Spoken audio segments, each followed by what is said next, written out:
And this is the shirt that you bleached by accident. That looks cool. It does. You still bleached by accident. No. Look at mine.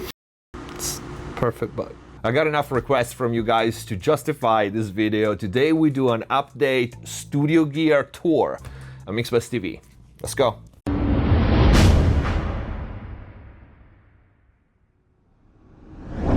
Hello everyone, welcome back to MixbusTV. Hope you're having a great day. Before we start, please check the info box down below for my mixing courses on Pro Mix Academy, free plugin special discounts and offers, and of course, if you really want to learn how to mix and master professionally, click the join button down here, become a MixbusTV member, access the already big and always growing library of full mixing courses, start to finish, mastering courses on so many different genres and a lot more. And keep an eye on the new, very popular format, the live mixing classes. Those are one-offs. And if the videos are helping you, please consider using the super thanks and support the channel. Let's do this. I got many requests from you and I decided to do this quick studio gear tour today and show you what's my setup right now, the things that you see and the things that you don't see, and also a couple of sneak peeks on the gear that is about to come to the studio. I guess it makes sense to start with the monitors, and I will start with the small ones. The small ones here are little JBLs. I think they're called 305 MK2 or something like that. They are just 3 inches driver, and I don't use those for mixing, although I did mix a couple of songs, even more than a couple probably, when I first moved to LA and my room wasn't ready and I was actually in my hotel room when I got, to finish mixes. So I jumped between these and my headphones, and I got the mix done somehow. But yeah, these are very cheap monitors. Right now I use them just for editing. And to be honest, once in a while I do switch to them to have a completely different perspective, even because I'm so used to them right now. I had them for a long time. But they are actually good monitors for the money, to be honest. For me, it's also perfect size because they fit perfectly in the very small shelf that I have here on my desk. So yeah, those would be my editing monitors. Then I have my midfield, which are the old original Genelex 1031As, wooden box. And I looked for these monitors for so long because they are discontinued. And there's a specific reason, because I wanted them and because I keep them, which I'm not gonna reveal. But those are 8 inches driver, original wooden box. And yeah, those are my, we can say like midfield, near field. And then we have my mains. My mains are massive.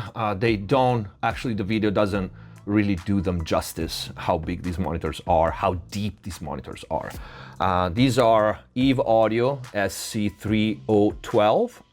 They are full range, 3 ways. They are absolutely amazing. They changed my mixing life.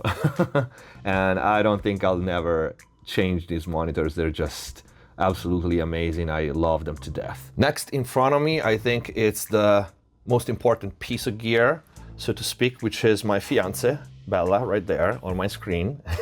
And right now she's sitting behind me, but jokes aside, I think we can go to my left here rack, where I have my monitor controller. This is the Drummer MC301, and I have 3 pairs of monitors selectable and also a sub if I wanted to. I have a full review video of this one on the channel. The day that I tried this thing, I never let it go. If you followed me for a while, you know how much I love this unit for the matrix, mixing matrix that it has. At my fingertip, I can isolate lows, mids, highs. I can only listen to the sides.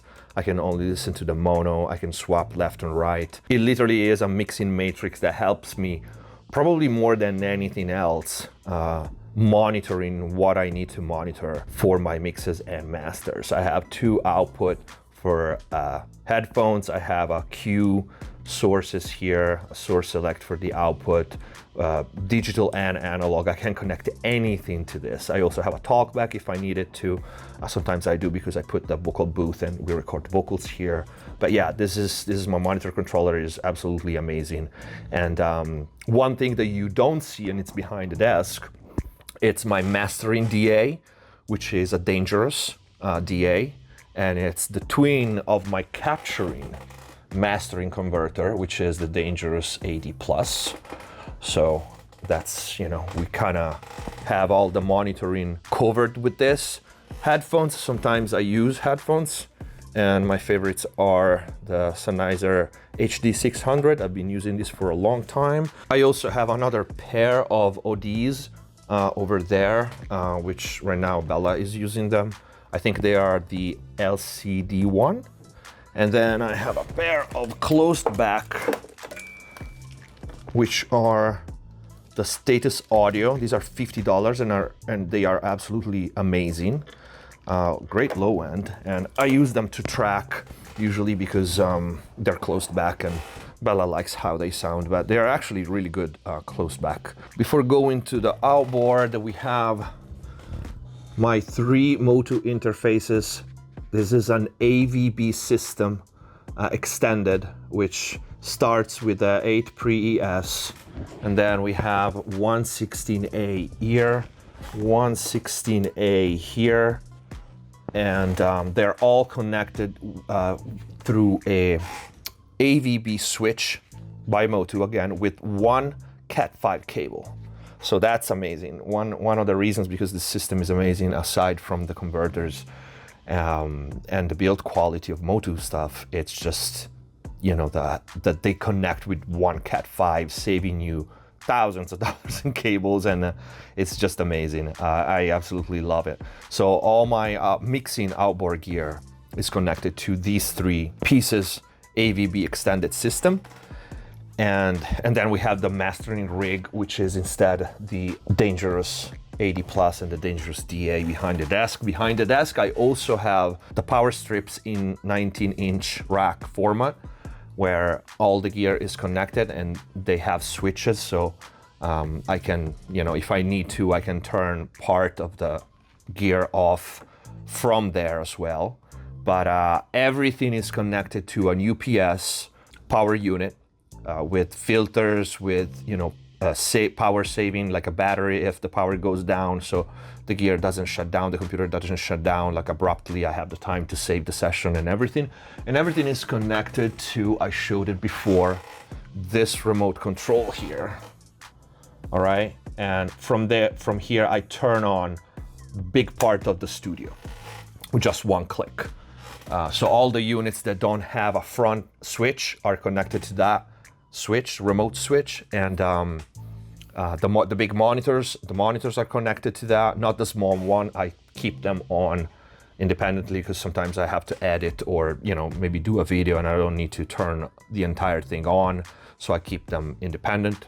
But everything else powers up with that button and is a big remote multi-cord, multi-socket where everything is attached. And now we can start with the gear, and here on my left I have the successor from Heritage compressor, which is kind of a wild card. This can go anywhere in the mix. It could be on electric guitars, could be on vocals, could be, you know, anywhere really. It's a very colored compressor, you know, we reviewed it on the channel. Then I have the Stam Audio SA76D, which is, again, we've seen this not long ago on the channel, is a 1176 Revision D with a tube stage in it. By pulling this, you activate the output stage, the tube output stage, and it became one of my favorite compressors, especially for vocals and bass. Those are usually the 2 elements where I use it. But I absolutely adore this compressor. This rack right now is empty here, but there's a reason. There's a reason because a Fairchild 670 is coming, so it will take this entire rack, and that's why I'm leaving this open. And on our right bay here, all compressors, aside from the 16A here, we have my 1176 Stam Audio SA76 ADG, which is, again, one of my absolute favorite compressors. It's got 3 revisions in one. So revision A, the blue stripe, revision D, the black face, and revision G, which is the cleanest one. Again, I absolutely love this compressor. It also has the attack modification for slower attack. One of my absolute favorite compressors, again, for vocals. Then I have my 2 distressors. they don't need a presentation. And then I have one of my 2 Fatsos with the threshold control. Thank Dave and all the guys at Empirical Lab for sending me that. And then of course we have the first pinhead. This is just a regular pinhead Funko Pop. That's just a regular pinhead that you find. And on top of that monitor we have the Nun. And then here we have the Chatterer from Hellraiser. All the studio is, as you can see, horror / Hellraiser themed. And we have then the special edition pinhead. This glows in the dark. Or maybe that one is the one glowing in the dark. One of the two is a special edition glowing in the dark. And then we have Chatterer right there and pinhead right there. So, then Center Bay. Center Bay, we have the Fusion SSL. You guys see these all the time. This part of the bay is what you usually see in videos all the time. And then my mastering EQ, SPL PQ, not to be confused with the Pass EQ. Here on the left bay, we have the Motu 8 Pre-S, as we said before, the Black Box HG2, and the Empress by Gain Lab Audio. This is, again, we have videos for all this stuff on the channel. Is a super Pultec with an additional mid-band. I absolutely love this machine. I adore this EQ, especially the top end. Here we have my effects. I have all the TC effects. I have the digital dynamic delay, the 2290 here. I have, of course, the DVR 250, which was the first one that I got, and I fell in love with their effects. I mean, they've been making effects forever, so it was not a news. And then we have the Spatial Expander TC 1210 and the classic reverb 8210, which again, I love this reverb. It's just a workhorse. I find using this reverb a lot more than I thought I would have. And then I also have the Sirius, the Mastering Sirius, the Brickwall HD, and the Master X HD, which is the multi-band compressor and limiter. Amazing, amazing things. Then my trusty console one from Softtube, which, as Bella says, has pumpkin lights. It's pretty accurate, even more now because we're close to Halloween. Then we go to my left rack, where we've seen the Dangerous 80 Plus. Then we have the Matthew Lane Spacecraft Magic unit, the Wes Audio NG bus compressor, my modified API 5500. I have a video on how I modified this EQ. Then we have the second Fatso with a second threshold control. This is usually my drum bus. These two are very often together on the drum bus. Mag EQ, Mastering Edition. I love this thing, use it all the time. Heritage Audio SymphEQ. This is also usually sits on my 2 bus, and if anything, just for the filters, I really love it. 1974 Parametric EQ from Drummer. This can end up anywhere in the mix. Again, a super versatile unit. Then we have here my soon to be gone Super Carrier by Wes Audio, the Rack.